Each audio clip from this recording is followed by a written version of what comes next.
चलिए, देहरादून में ठंड जबरदस्त तरीके से बढ़ रही है। इन सबके बीच में मुख्यमंत्री ने अधिकारियों को निर्देश दिए हैं नशे को लेकर। उत्तराखंड को नशा मुक्त प्रदेश बनाने को लेकर राज्य सरकार की पहल और निर्देश भी। आगामी सरकार इस दिशा में, जैसा कि कहा जा रहा है, कि लगातार काम कर रही है।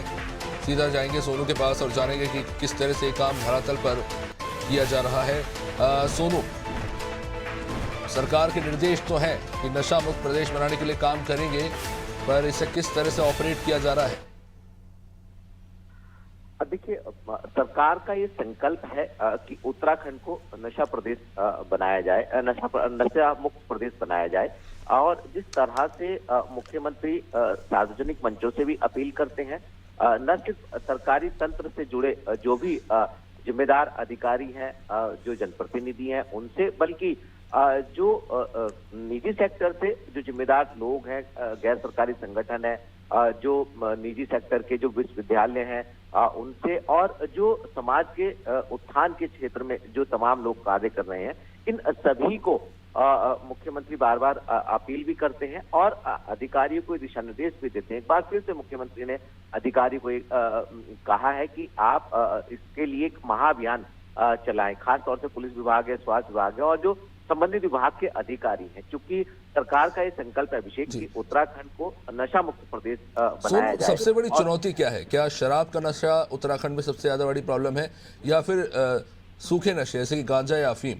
सबसे बड़ी चुनौती जो है प्रशासन के लिए कहाँ पे खड़ी होती है देहरादून में? क्योंकि हम जानते हैं कि वहाँ पर सूखा नशा बड़ी आसानी से सुलभ है देहरादून में या उत्तराखंड के लीजिए। बिल्कुल, आप ठीक कह रहे हैं अभिषेक। चूंकि अगर आप शराब की बात करें तो और सूखे नशे की बात करें, तो सूखे जब भी कोई सड़क हादसे सामने आते हैं, जब भी कोई घटनाएं सामने आती हैं और जब उनकी जांच पड़ताल होती है और उनकी जो रिपोर्ट सामने आती है, उसके आधार पर हम ये कह सकते हैं कि जो सूखा नशा है कहीं ना कहीं इसका दायरा बढ़ रहा है। और खास तौर से आप राजधानी की अगर बात करेंगे, राजधानी के जो चारों ओर के जो एरिया है, जहां पर बड़े बड़े नामी ग्रामी शिक्षण संस्थान है, इनसे कहीं ना कहीं जो नशे की वारदात है वो सामने आ रही है। आप देहरादून की अगर हम बात करें तो क्लेमेंट टाउन क्षेत्र देख लीजिएगा, रायपुर का क्षेत्र आप देख लीजिएगा, और खास तौर से जो हिमाचल जाने वाला राष्ट्रीय राजमार्ग है, जो प्रेमनगर वाला इलाका है, तेलाकुई का जो क्षेत्र है, यहाँ पर आप देख लीजिए जितने भी शिक्षण संस्थान है, आपने स्वयं इस बात को कहा अभिषेक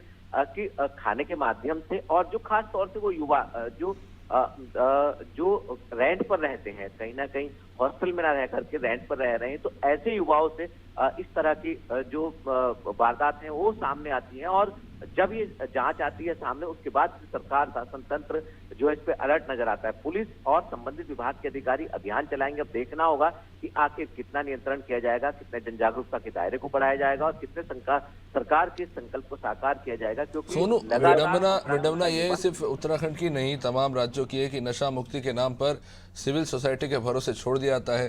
राज्य सरकार आधा पैसा जो है एडवर्टाइजमेंट में खपा देती है, और पुलिस जिसके भरोसे जिम्मेदारी छोड़ी जाती है, तो युवाओं को नशे से दूर रख के पता चलता है कि वो अगर नशा करते पकड़े जाते हैं तो उनसे रिश्वतखोरी करके उन्हें छोड़ दिया जाता है।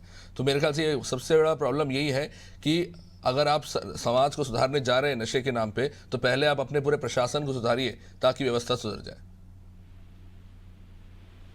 बिल्कुल अभिषेक, आप ठीक कह रहे हैं, क्योंकि जो सिस्टम है उस सिस्टम को पहले आप और ज्यादा पारदर्शी बनाना होगा। लिहाजा जो जिम्मेदार अधिकारी हैं, चाहे वो पुलिस प्रशासन हो या संबंधित अन्य विभागों के अधिकारी हैं और कर्मचारी, कम से कम उनकी कार्य संस्कृति में आपको पारदर्शिता स्थापित करनी होगी।